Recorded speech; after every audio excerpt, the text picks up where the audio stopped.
about the sailors that were there, because Black sailors actually played a huge part in the 7 Years' War.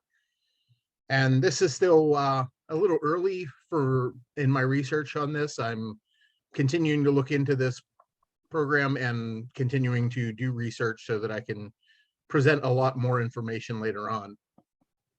But I wanted to at least get some sort of start out there when because people would ask me the questions about this.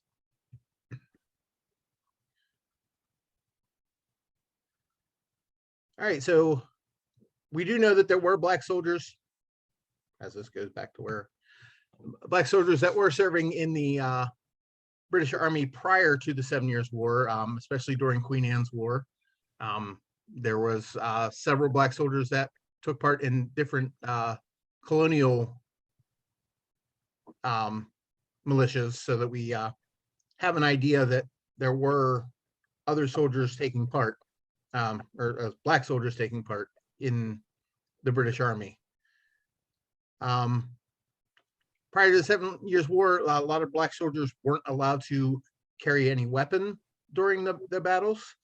That was largely because of slavery and the fact that a lot of slave owners didn't want Black soldiers having a weapon to possibly overthrow them or take themselves out of slavery. Massachusetts was actually the first that required all men, including free Blacks and mulattoes, so people who were multiracial, to report to the parade ground in their community to do monthly training as part of the militia.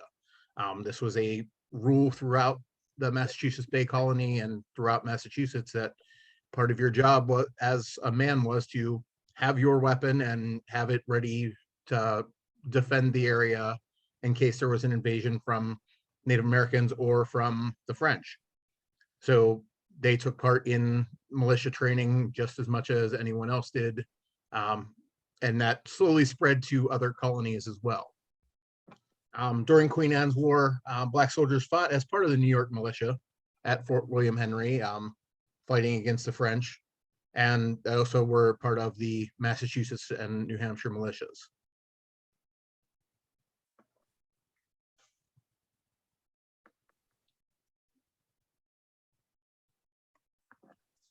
All right, with colonial militias, the rules varied a great deal from place to place, especially as you get further south into the southern colonies, North Carolina, South Carolina, and Virginia, which at that period in time, Western Pennsylvania, where I live now, was part of Virginia at the time, so or at least considered part of the Virginia colony.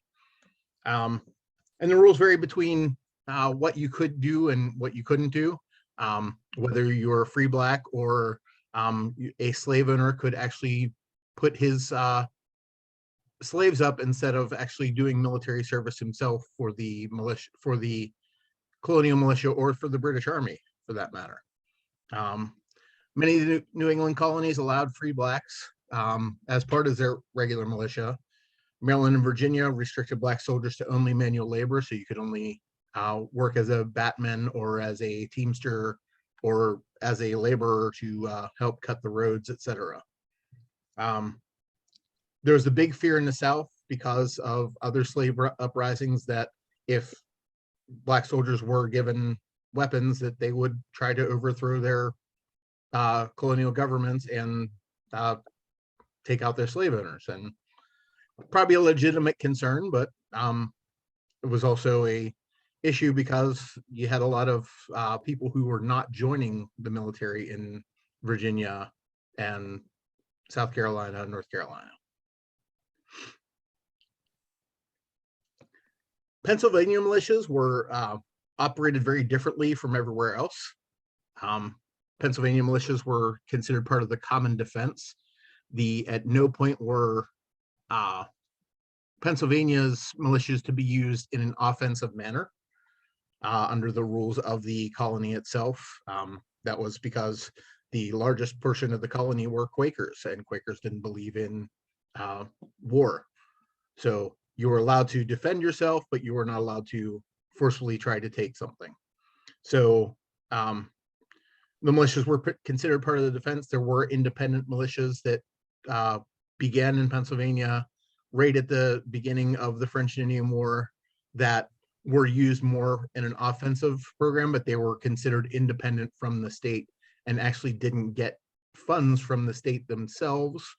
It was oddly funded through the government of Pennsylvania to the British government and then back to these militias.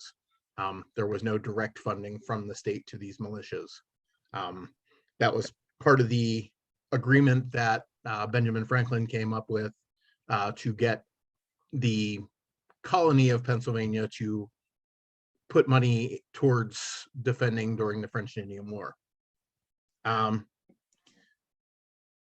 Pennsylvania, so anyone who had an indentured servant would refuse to send their indentured servants to battle, which was kind of unheard of, but because the colonies were separate from England, then they could continue to keep them under their contracts, but they would send their enslaved blacks to join and receive reimbursement from the crown for that.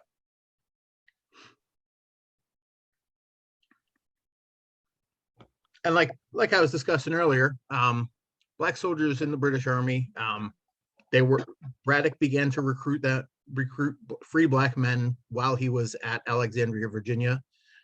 They were there as batmen, so basically servants to the officers, teamsters, or laborers. It was largely used to cutting the road and moving all the various equipment that was being used for the army. There is documentation that there were black soldiers trained to actually take part in some of the artillery positions. So that way they're not carrying an actual weapon, but they can fire a weapon and take part in the defense of the unit itself. Braddock was really annoyed with a lot of the white subjects in Virginia because they were unwilling to send their sons to join the army, or they themselves wouldn't join the army because they didn't feel that this was their fight because it was much further from their homeland, even though that Fort Duquesne was technically in what was considered a Virginia colony at the time. Braddock would agree to take on these black soldiers, but he would not arm them. He did have them trained with different weapons, but they would not actually carry a firelock, so they wouldn't be carrying a musket of any kind, so therefore less likely to try to overthrow any commanders, etc.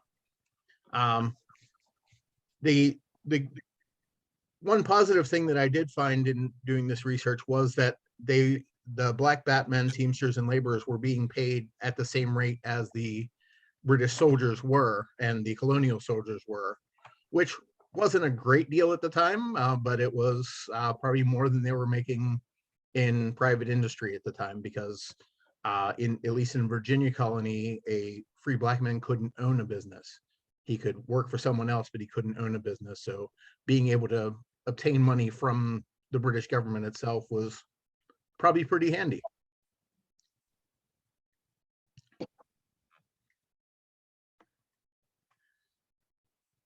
In doing my research, a lot of the troubles I had was finding that there was any direct documentation of names or where a black soldier had come from, because a lot of the names were literally listed on the registers as Adam, a Negro, Caesar, Sambo, and any other various name that they could use, because it was a lot of these black men weren't taught how to write, and at least in the Virginia colony, it was illegal to teach them how to write or read. So they would simply sign their name away with an X or whatever to show up as part of the army, and at least when they signed with the X, they would get paid.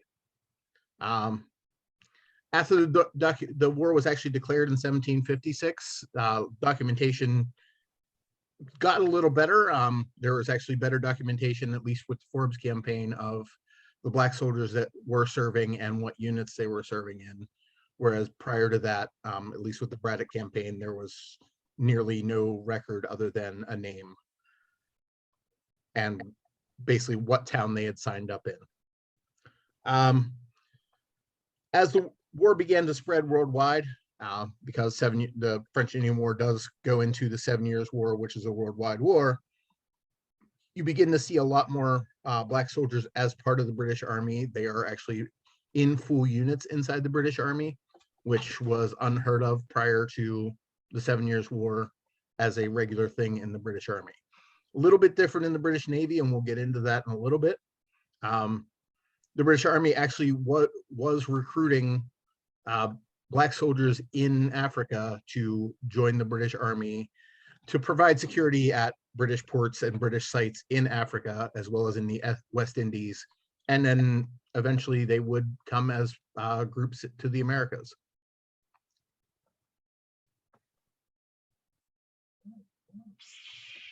In the Forbes campaign, you get to see a little bit more contributions of black soldiers, especially, and it is documented that in the 60th Regiment of Foot, the Royal Americans, there was an entire unit of black soldiers. There were 13 black men as part of a unit.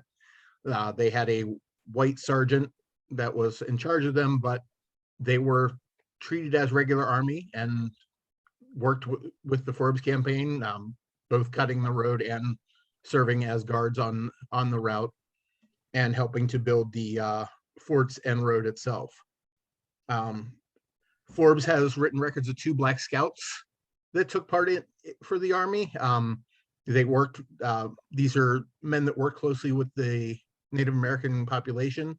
The one was married into a Lenape group, so he was actually familiar with both the Native and with the Army itself. And then the Forbes campaign is actually the first written record of the Black Pioneer Corps, which actually ends up becoming part of the United States Army at the beginning of the Revolution, where they were actually responsible for building a lot of the roads and fortresses that the United States Army ended up building later on. And then a lot of the early bridges that were made across like smaller creeks and things were part of that Black Engineering Corps. So you actually have a relatively great contribution from these black soldiers that ends up being a very important part of the Army itself.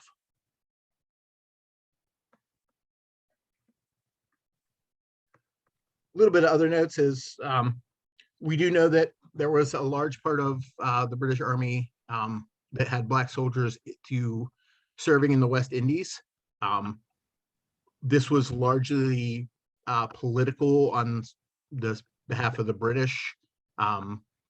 The slaves that had uprisen in the West Indies prior to this were more likely to listen to the black soldiers and be more cooperative with the black soldiers than the British Army that was coming in with white soldiers.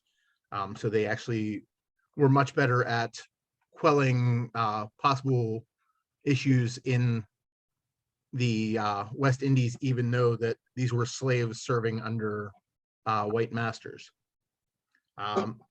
Many black soldiers were recruited from colonial posts in Africa and were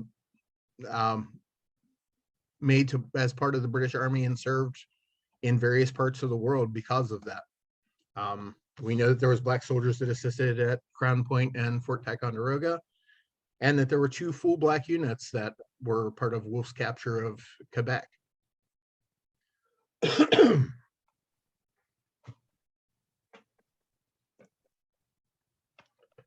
talk a little bit about the Navy side at this point, because it was a little bit easier to find documentation on the naval side. And we actually know from this documentation that there was nearly full boats of black privateers working out of New England in ports, which would now be Rhode Island. There was, I believe, let me look at my record, but I think it was, I believe it was 17 boats out of what is now Rhode Island. 16 boats out of Rhode Island that were mainly black run. They had white officers, but large black crews, and they worked as privateers for the British Army, coming out of Rhode Island area and attacking both Spanish and French small boats and supply boats as they were coming across the Atlantic. There was also a good bit of black sailors that were actually part of the British Navy.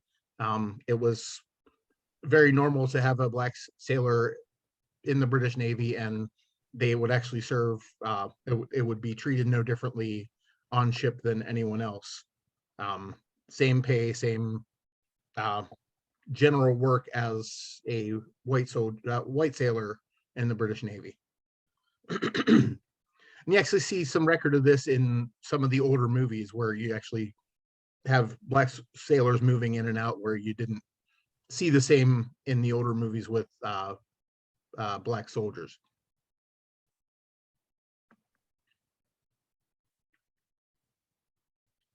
And I got through this pretty quick, but I have plenty of time for questioning here. This is some of the secondary sources I was looking at as far as this goes. There's a really real documented, and the link is right there on the page. It is a doctoral dissertation out of University of Texas.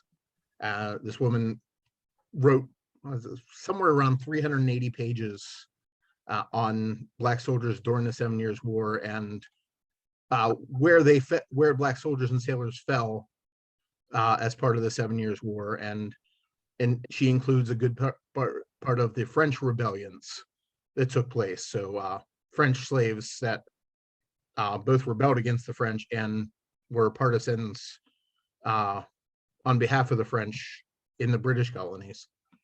The second one is a paper from 1951. It's called "The Negro in the Armed Forces of the United States," although those dates are prior to the United States itself. It's a shorter paper, but it's a pretty easy read, and I actually found that just through a Google search online while I was searching for this topic. And the final one is a book, and it's basically a very plain covered gray book called "Slave and Soldier: The Military Impact of Blacks in Colonial America." That is where I began to get the information of black soldiers serving in both the Forbes and Braddock campaigns, and it led me to some other sources, and I'm still trying to dig through those sources, but I did want to get this program out and moving first, so that we had something to discuss with the public that I was talking about when I was asked about black soldiers. So I wanted to try and get this out. So those were just some of the things I was looking into. Some of the documentation I'm going to have to go to Michigan to look at, because it's in the library at University of Michigan. So that'll probably happen at a much later date as I can afford or have time to travel there.